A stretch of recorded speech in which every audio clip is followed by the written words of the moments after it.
been diving back into Joe Bonamassa quite a bit lately and really studying him in a depth that I've never have before. And I've been noticing a lot of different things in his playing that I want to talk to you guys about today and how to kind of move into that direction more. I recently, well, I guess not recently now, it's probably been a few months, and depending when you see this video, it's probably been a while, but I released an in-depth video on fast pentatonic licks called The Secret to Playing Fast Pentatonic Runs.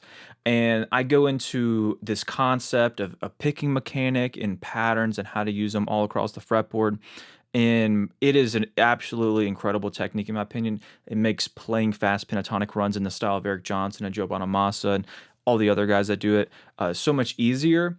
But it's not the extent of the technique and the sound. That video is for some people that if that's all you want to dive into, that's perfect. You can get tons of insanely good results with that. But there's also this depth of complexity that you can also enter into that we're going to talk about today with 3 Joe Bonamassa exercises that I've seen him use all the time, and they're insanely effective.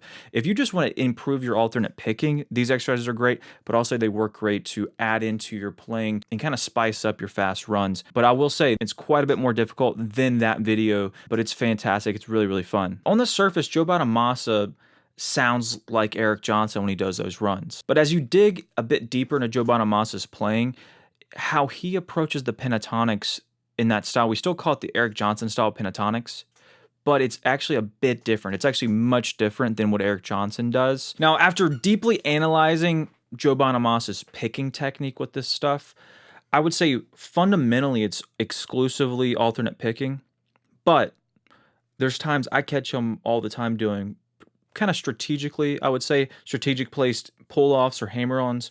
And then I see him sometimes even do what seems to me the best explanation is a hammer-on from nowhere. So in some of these runs, I would say fundamentally he's picking everything with alternate picking, but there are many examples where he might be doing a hammer-on, a pull-off, a hammer-on from nowhere. But today we're going to be talking about specifically the alternate picking aspect, because I believe when he does an alternate pick, it's him choosing that he wants to not alternate pick it. It's not a crutch. He could alternate pick the whole thing and do these runs just like that, and he does that very often. But then there's sometimes he'll add in some hammer-on and pull-offs. So we're going to be taking exclusively alternate picking approach, and I have seen him in multiple licks do these exact patterns that we're going to be talking about today. The first one's very, very simple. It's 3 notes. That's all it is. And it sounds something like this. I see him do this all the time. It looks so simple. It's only 3 notes, but then you alternate pick it and it does this crazy mechanic. It's much different than the technique from my previous video going over this. That had a very strict picking technique. This one has a more malleable, less strategic, but it relies more on your actual technique. It's not a hack or anything like that. It's not really a secret. It's just developing really good alternate picking. We're going to be in G minor pentatonic for right now. And as you'll see later, we can do this everywhere. But all we're going to do is I'm going to do middle finger on the 17th of the G. And then ring finger, we're going to jump right to the B string, 18th fret. And then 15 on the B. Those are our 3 notes. And that's all we're going to do. And I'm not even going to tell you what pick to start on, because as long as you alternate pick, you're going to end up cycling every possible way you could pick this. So it's not about, oh, I need to start on a downstroke or an upstroke. You just alternate pick, and it's going to happen on its own. So we could start off by going down, up, down, up, down, up, down, up, down, up, down, up. It just keeps repeating it and flipping the picking technique, which makes the picking so much more difficult. So in the video I posted quite a few months ago, we were doing exclusively downward pick slant and always changing strings on an upstroke, landing on a downstroke. This is a completely different technique. We're doing a rotational pick slant here. So that's all it is to it, really. But I promise, it sounds super simple. You start picking it and you start trying to build speed with it, it's really challenging on the picking hand.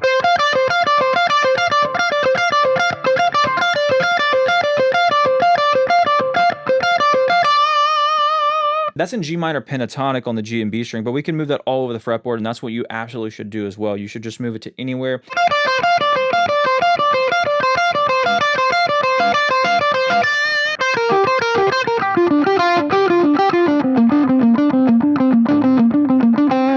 So all I'm doing is moving around the fretboard and taking the concept of 1 note on a string, then I go to the string below and I play 2 notes.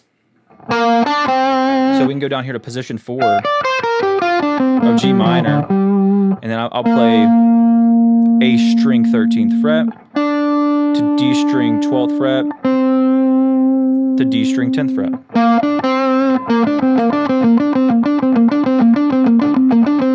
And the importance of this is because every string has a different level of tension to it, and you need to experiment with that. And even different registers of the guitar have different amounts of tension, and that affects your picking, so you want to practice everywhere.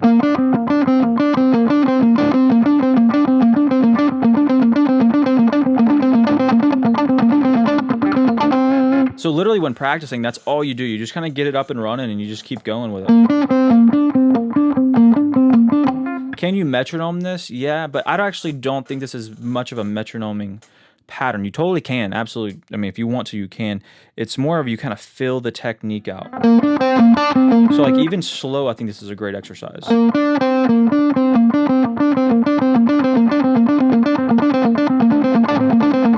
So have fun with that one, experiment with that. I know it seems just beyond simple. There's only 3 notes, you move it wherever you want, but the alternate picking technique involved with that, it's like the most advanced alternate picking technique. The next step up is even more advanced. I saw him doing this. My first thought is, I must be seeing it wrong.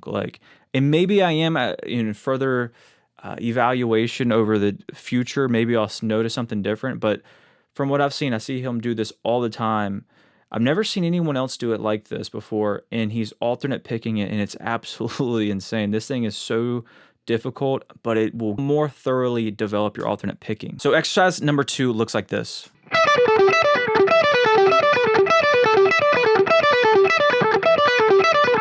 If you would like tab for today's lesson and all my other YouTube guitar lessons, check out my Patreon. The link is down below. You can get started for just $2 a month, and this will also give you some bonus lesson content that you don't get here over on YouTube. All right, thank you so much. Let's get back to the video. So this is actually a manipulation of the 5-note Eric Johnson pattern that's very, very popular. I actually did a whole in-depth video many years ago called Eric Johnson in 3 Steps that dives into how Eric Johnson does it and the pattern itself. But this is taking it, alternate picking it, and then cycling it in this way where not only are you alternate picking it, which is really challenging, but it involves a string skip, which is insane. It makes it so much more difficult. So I'm just going to take E minor pentatonic. You know, like I said, you can do this anywhere.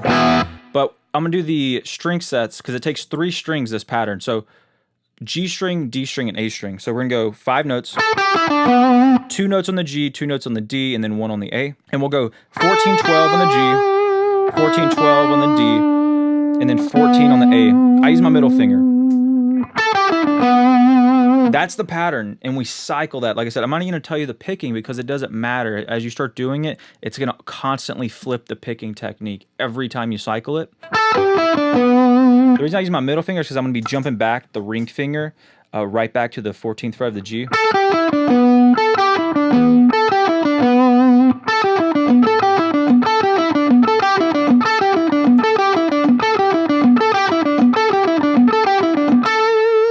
And then you take this with every 3-string grouping of the pentatonic scale. So we could go to the B string, the G string, and the D string.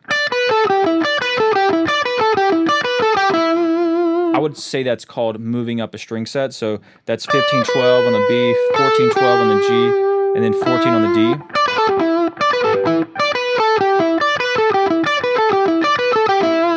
We can move up again to the high E, the B, and the G. So that's 15, 12, 15, 12, and then 14. And we just cycle that. We're string skipping G, jumping over the B, landing on the high E, all while alternate picking. Same thing back down there when we're on the G, the D, and the A string sets. 14 of the A right all the way up to the G. We can move down to the D string, the A string, and the E string, low E. That's just 14, 12, 14, 12, 15.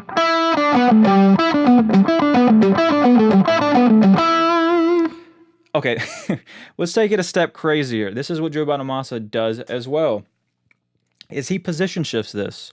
So instead of just staying in that same zone, which he'll do sometimes, he will glide positions like this, which is absolutely insane. So we're doing, it looks something like this. If we did the G, the D, and the A string set, you can do this with any string set. You definitely want to know all your 5 pentatonic boxes, though. So this is E minor. Oops.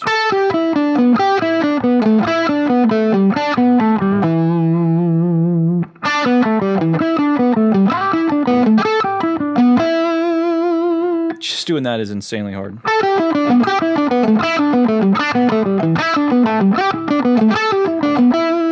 Okay, so I'm taking that pattern and I do it once, and when the string skip happens to redo the pattern, all we do is we do redo the pattern, but we move a position first. So we go 14, 12, 14, 12, 14, and then I'm going to jump my ring finger back to 12 of the G, and that's going to start our 5-note pattern.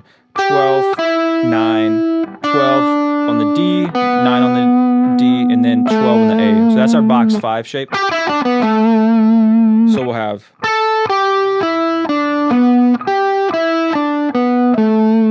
Do it really slowly.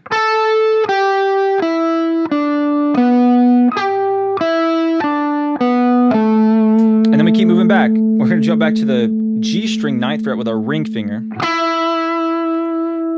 on the G, and then 9, 7 on the D, and then 10 on the A.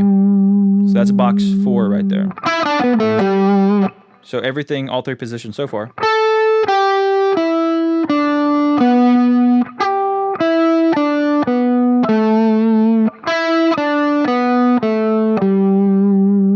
All alternate picking too. Every single note is alternate picking.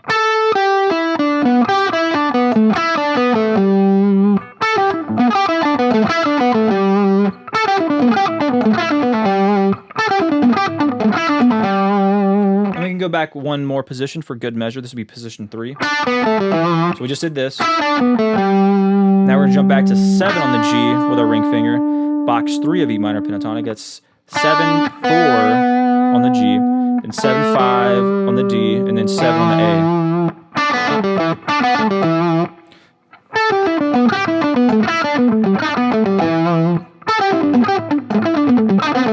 Oh, that's insane. Oh my goodness. This is so hard.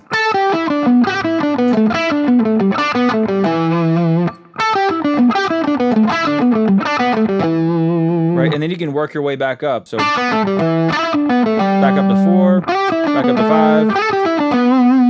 And you can do that on all the string sets. I'm not going to run through all of them. If you don't know your pentatonic shapes yet, go learn your pentatonic. This is all E minor pentatonic right now, but we're to the top string set.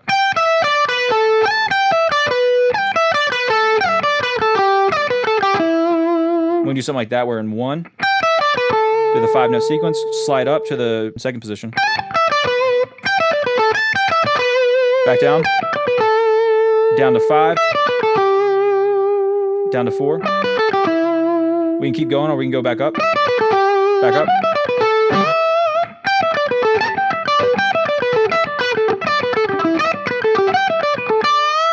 When you go back and start listening to more Joe Bonamassa and you see him do that at the speeds he's able to pull that off at, it's insane. Holy moly. Okay, that might be the hardest one today, actually, I think. It's not that complex of a concept, right? It's pentatonic, it's 5 notes. It's pretty simple, but the technique around it is insane. And if you get this down, you're an absolute beast. The next one is a very, very famous pattern. If you're ever going into the Eric Johnson sounding thing, this is a good one to check on, no matter what, actually. This is one of the most... Actually, this is probably the pattern that's been around longest in music ever. It's been around for hundreds of years. 4s, okay? This is what I call it. You can do it ascending or descending. And usually I do it 3-note per string. So when you hear something like this, when you hear Joe Bonamassa, Eric Johnson doing this kind of thing, where they'll go something like this sometimes.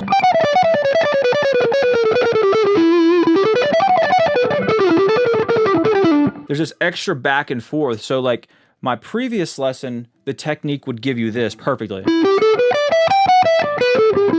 You could do that.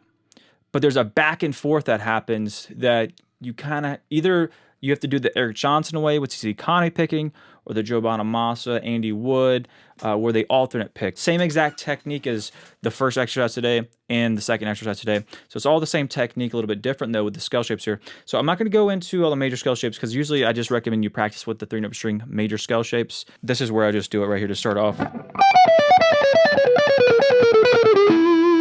and then we can dive in and do it ascending.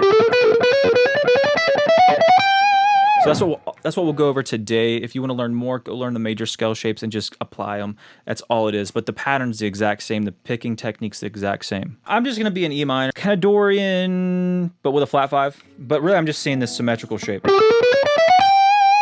which is 12, 14, 15 on the top 3 strings. So 12, 14, 15, 12, 14, 15, 12, 14, 15.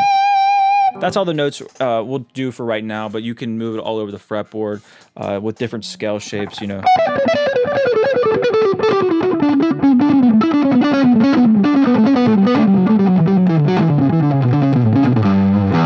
So you can move it, you know, all over the fretboard, anywhere. And this is one of those patterns that gets sandwiched with those pentatonic runs very, very frequently. All right, so start off with descending. So it's just groups of 4s with this shape. So we start on 15, and then we're gonna go 15, 14, 12, and then 15 on the B. That's our first grouping of 4. 1, 2, 3, 4. This one I would recommend doing a down stroke as a start, but you can do it either way. It's actually good to do either way. So 1, 2, 3, 4. From there, we're gonna go to the second note of the descending scale, which will end up be that 14th fret. And we're going to start our 4-note pattern from there. So that's 14, 12, 15, 14. So 1, 2, 3, 4. 1, 2, 3, 4. Then we're going to jump back to the 12 on the high E, and that's going to start our 4-note pattern again. 1, 2, 3, 4.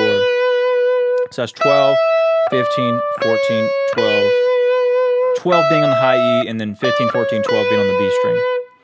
So that right there is the entire pattern. We just duplicate that now, going on as many strings as you want. That's every possible way you can do this pattern. And now we just do the same thing again on the B string.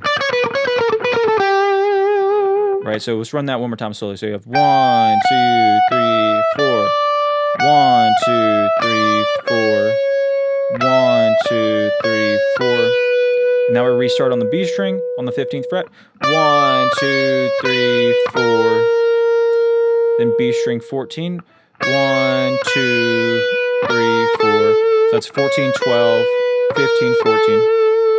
Same exact thing we just did, but on a different string set.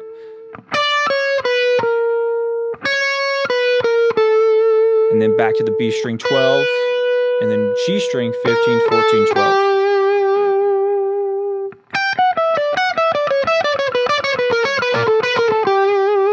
That's the descending pattern. You can move that anywhere.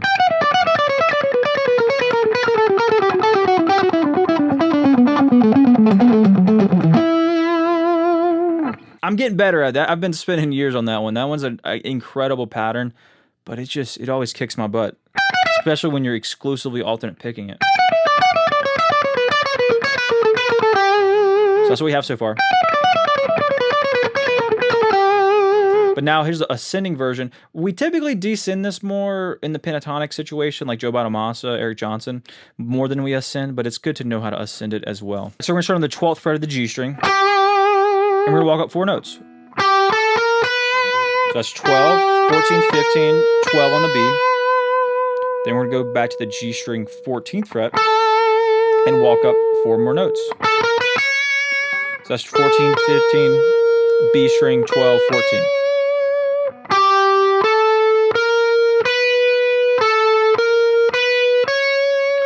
Then back to the 15 on the G. That's gonna be 1. And then B string 12, 14, 15. So that'll be 1, 2, 3, 4. All together.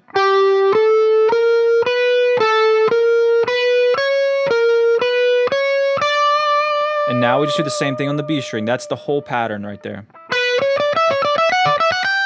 So that's B string 12, 14, 15, 12 on the high E. That's our 4 notes. 1, 2, 3, 4.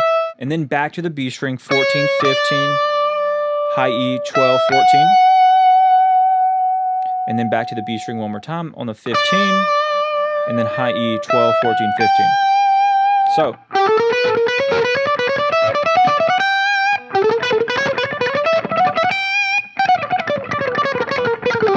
So if you practice that, And you connect that all together with the pentatonics.